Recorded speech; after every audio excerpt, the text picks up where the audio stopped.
भी जानना है शेयर मार्केट से पैसे कमाने का तरीका, 1000 रुपए डेली, वो भी सिर्फ 30 मिनट देकर के। तो इस एक ऐसा तरीका जिससे आप शेयर मार्केट से पैसा भी कमा सकते हैं और वो भी सिर्फ 30 मिनट देकर के, यानी कि आधा घंटा देकर के, और डेली 1000 रुपए की अर्निंग आप कर पाएंगे।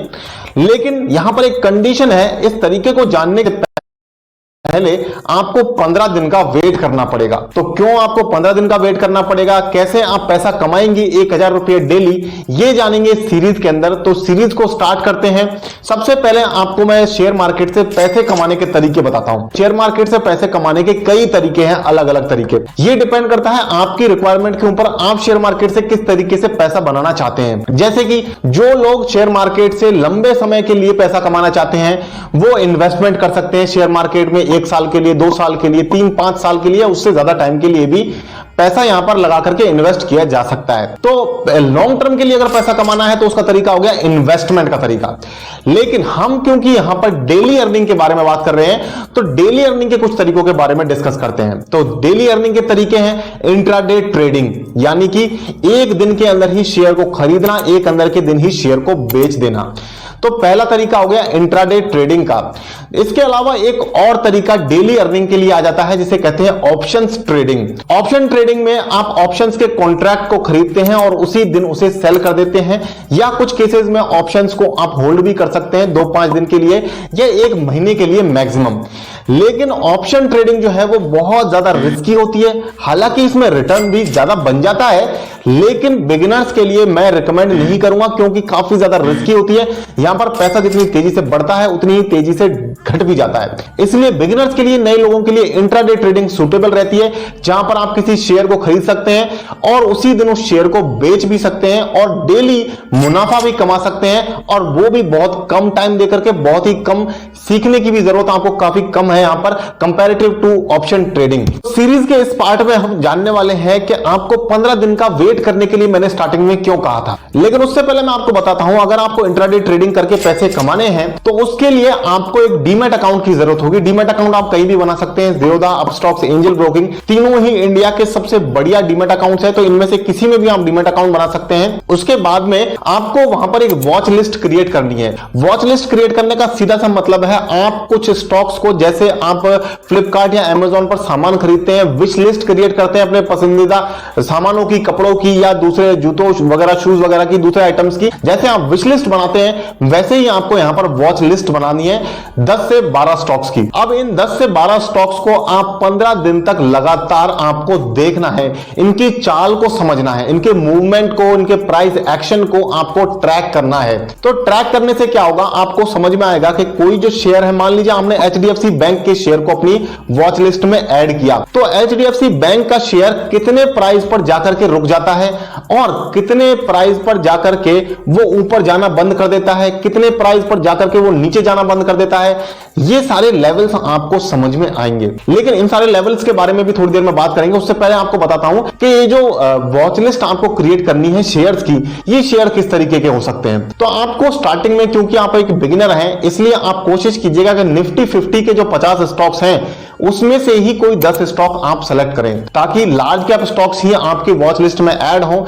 इनमें क्योंकि मूवमेंट कम रहता है, वॉलेटिलिटी कम रहती है, इसलिए यहां पर रिस्क, खतरा, पैसा खो देने का, गवा देने का कम है। आप चाहें तो मिड कैप स्टॉक्स को भी ऐड कर सकते हैं। स्मॉल कैप स्टॉक्स को मेरी रिक्वेस्ट रहेगी कि स्टार्टिंग में आप थोड़ा अवॉइड करके ही चलना। अब हम बात करते हैं सीरीज में नेक्स्ट पार्ट में कि मैंने आपको ट्रैक करने के लिए क्यों कहा। तो आप जब 10 दिन तक इन शेयर्स की चाल को, इनके प्राइस मूवमेंट को ट्रैक करते हैं, तो आपको पता चल जाता है कि किस प्राइस लेवल पर जाकर के कोई शेयर रुक जाता है। एक एग्जांपल के तौर पर समझ लेते हैं, मान लीजिए आपने आईटीसी के शेयर को अपनी वॉच लिस्ट में ऐड किया है और आईटीसी का जो प्राइस, करंट प्राइस चल रहा है वो 350 रुपए का चल रहा है। अब जो आईटीसी का शेयर है वो ऐसा तो नहीं है कि सिर्फ 350 रुपए पर ही खड़ा रहेगा, वो कभी ऊपर भी जाएगा, कभी नीचे भी जाएगा। तो जब वो ऊपर हो या नीचे हो तो उसके प्राइस मूवमेंट को को आपको मैं वॉच करने के लिए, ट्रैक करने के लिए इसलिए कह रहा हूं क्योंकि एक लेवल आएगा, कोई ना कोई लेवल एक आएगा जहां पर जाकर के शेयर नीचे जाना बंद कर देता है, और कोई ना कोई ऊपर की साइड भी एक ऐसा लेवल आएगा जहां पर जाकर के शेयर ऊपर जाना बंद कर देता है। इन्हीं लेवल्स को कहते हैं सपोर्ट और रेजिस्टेंट लेवल।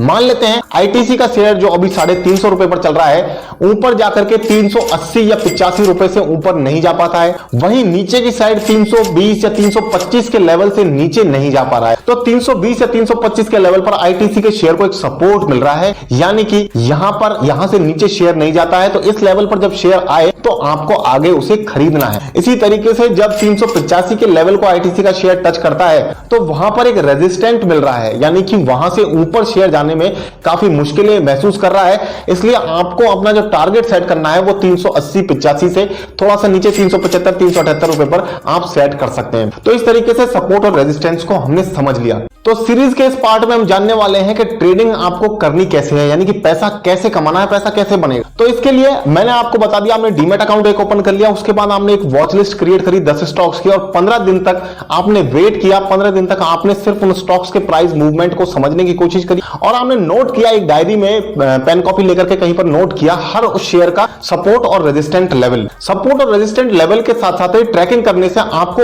और भी कई चीजें उन शेयर की प्राइस मूवमेंट के बारे में समझ में आएंगी, जिससे आपको ट्रेडिंग करने में आसानी होगी। अब इस सारी ट्रैकिंग के प्रोसेस में आपको सिर्फ डेली 30 मिनट देना भी सफिशिएंट होगा। अगर आपके पास उससे ज्यादा टाइम है तो आप ज्यादा टाइम भी दे सकते हैं और जल्दी ट्रेडिंग करना स्टार्ट कर सकते हैं। लेकिन अगर आप 30 मिनट ही दे रहे हैं तो मैं आपसे रिकमेंड करूंगा कि आप 15 दिन तक एटलीस्ट वेट करें।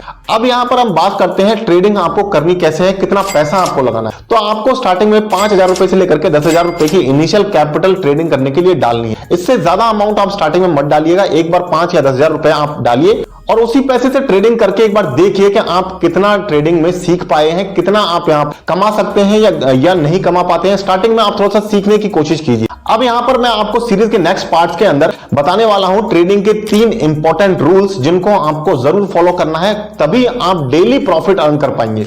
तो ट्रेडिंग का जो पहला रूल है वो रूल हो जाता है स्टॉप लॉस और टारगेट जरूर लगाना। ज्यादातर जो ट्रेडर्स होते हैं, जो नए होते हैं मार्केट में, वो सबसे बड़ी गलती ये करते हैं, स्टॉप लॉस नहीं लगाते हैं। वो अपने मोबाइल में ऑर्डर प्लेस कर देते हैं और मोबाइल को लेकर के बैठे रहते हैं, लेकिन जब अचानक उन्हें कोई काम आ जाता है, कोई कॉल आ जाता है या कहीं उन्हें जाना पड़ जाता है तो उनका ट्रेड ओपन छूट जाता है, जिसकी वजह से उनकी पोजीशन बहुत ज्यादा चेंज हो जाती है। कभी कभी उन्हें बहुत भारी लॉस भी हो जाता है, कभी कभी वो प्रॉफिट में चले जाते हैं, लेकिन प्रॉफिट उतना ज्यादा नहीं हो पाता है, लॉसेज ही ज्यादा होते हैं जब आप स्टॉप लॉस और टारगेट सेट नहीं करते हैं। इसलिए जब भी आप कोई ट्रेड लगाएं वहां पर टारगेट और स्टॉप लॉस सेट जरूर करें। अब टारगेट और स्टॉप लॉस आपको लगाना कहां है ये मैंने आपको अभी बताया। सपोर्ट और रेजिस्टेंस लेवल के हिसाब से ही आपको टारगेट और स्टॉप लॉस सेट करना है। जो आपका सपोर्ट लेवल रहता है, किसी एक स्टॉक का जो सपोर्ट लेवल रहता है, उससे थोड़ा सा ऊपर आपको आपका स्टॉप लॉस सेट करना है। जैसे कि मैंने अभी आईटीसी का एग्जांपल दिया, अगर आईटीसी का जो सपोर्ट लेवल है 325 रुपए पर आ रहा है तो आपको 330 रुपए पर अपना स्टॉप लॉस जो है वो सेट कर देना है। इसके अलावा जो आईटीसी का स्टॉक है उसका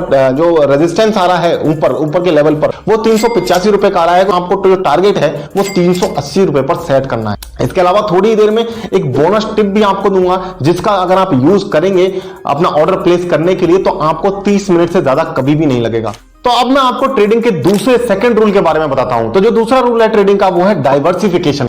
तो जिस तरीके से इन्वेस्टमेंट में आप किसी एक शेयर पर भरोसा नहीं करते हैं, कई सारे अलग अलग शेयर्स में आप इन्वेस्टमेंट करते हैं, उसी तरीके से आपको ट्रेडिंग में भी अपने ट्रेड्स को डाइवर्सिफाई करके चलना है। किसी एक ही शेयर पर भरोसा नहीं करना है। यहां भी आप कम से कम 3 अलग अलग शेयर्स में ट्रेड जरूर लें। ज्यादा से ज्यादा आप 8 से 10 शेयर्स में ट्रेड लगा सकते हैं एक ही दिन के अंदर। आप डिसाइड कीजिए कि आप कितना टाइम यहां पर देते हैं। 30 मिनट के टाइम की हम बात कर रहे हैं तो यहां पर 3 ट्रेड्स आपके लिए सफिशिएंट रहेंगे, यानी कि 3 अलग अलग शेयर्स में आपको टारगेट और स्टॉप लॉस सेट करने हैं और उनमें बाय करना है। 3 अलग अलग ट्रेड्स आपको लगाने हैं। तो डाइवर्सिफिकेशन के रूल का जब आप फॉलो करेंगे तो आपके लॉसेज होने के चांस बहुत ज्यादा कम हो जाएंगे। तो यहां तक हमने ट्रेडिंग के 2 रूल्स के बारे में जान लिया। पहला रूल हमने जाना कि टारगेट और स्टॉप लॉस जरूर लगाना है। दूसरा रूल हमने जाना कि आपको 3 अलग अलग शेयर्स में ट्रेडिंग करनी है। अब हम बात करते हैं ट्रेडिंग के तीसरे रूल की। तो ट्रेडिंग का जो तीसरा रूल हो जाता है वो है आपके इमोशंस को कंट्रोल करना, यानी कि आपको ट्रेडिंग में अपने इमोशंस को बहुत ज्यादा कंट्रोल करना है और कोशिश ये करनी होती है कि आप अपने इमोशंस को बिल्कुल ही डिलीट कर दें, बिल्कुल ही रिमूव कर दें, साइड में रख दें ट्रेडिंग करते टाइम में। इसीलिए लोग एल्गो ट्रेडिंग भी करते हैं और स्टॉप लॉस और टारगेट का यूज भी इसीलिए किया जाता है कि आप अपने इमोशंस को कंट्रोल करें। तो अब मैं आपको एक एग्जांपल के साथ बताता हूं कि आपके ट्रेडिंग में आपके जो इमोशंस हैं वो कब दुविधा डालते हैं, कब वो बाधा डालते हैं, डिस्टर्बेंस क्रिएट करते हैं।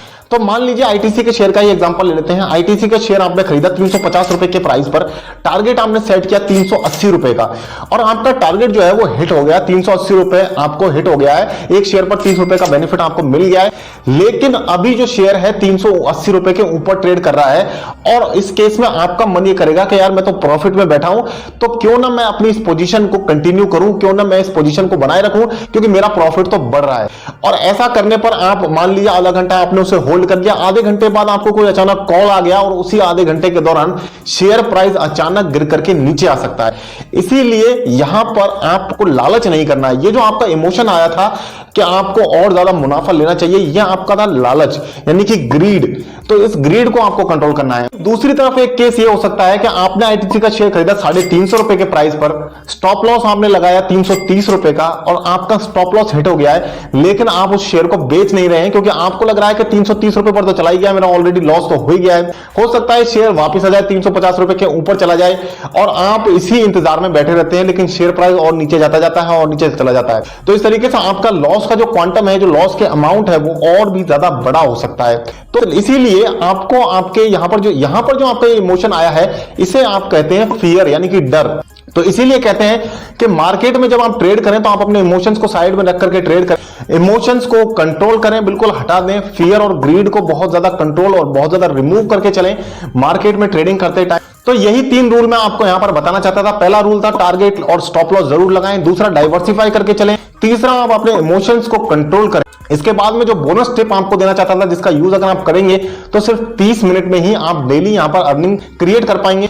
वो टिप है यहां पर आपको ब्रैकेट ऑर्डर यूज करना है। ब्रैकेट ऑर्डर यूज करने का मतलब यह है, ब्रैकेट ऑर्डर एक स्पेशल टाइप का ऑर्डर होता है जहां पर आप आपकी बाइंग प्राइस भी सेट कर सकते हैं। मान लेते हैं एक एग्जांपल के साथ इसको समझ लेते हैं, मान लेते हैं 352 रुपए पर अभी आईटीसी का शेयर चल रहा है, लेकिन आप 350 रुपए पर उसे खरीदना चाहते हैं, तो यहां पर लिमिट ऑर्डर का आपको फायदा मिल जाता है, आप उसे 350 रुपए पर खरीदने का ऑर्डर प्लेस कर सकते हैं। इसके बाद आप यहां पर टारगेट भी सेट कर सकते हैं इसी एक ऑर्डर के अंदर, यानी कि 350 रुपए पर प्राइस जाने पर आपका ये ऑर्डर एग्जीक्यूट हो जाएगा। इसके बाद 380 रुपए का टारगेट आप सेट कर देंगे, तो अगर 380 रुपए जाता है आईटीसी का शेयर, तो आपका ऑर्डर क्लोज हो जाएगा, यानी कि आपका प्रॉफिट ऑटोमेटिक बुक हो जाएगा। वहीं दूसरी तरफ आप इसी एक ऑर्डर में आपका स्टॉप लॉस भी सेट कर सकते हैं, यानी कि अगर 330 रुपए पर ये शेयर गया तो आपका लॉस बुक हो जाएगा, आपका ऑर्डर क्लोज हो जाएगा। तो इसी तरीके से एक ऑर्डर में आपको 3 अलग अलग बेनिफिट्स मिल जाते हैं, और यही होता है ब्रैकेट ऑर्डर का मतलब। और इसीलिए मैं आपको यहां पर सलाह दूंगा कि आप भी ट्रेडिंग करते टाइम पे ब्रैकेट ऑर्डर का ही यूज जरूर करें। तो आज के सीरीज में इतना ही, मिलते हैं फिर किसी नई सीरीज में, तब तक के लिए मुझे दीजिए इजाजत। जय हिंद, जय भारत।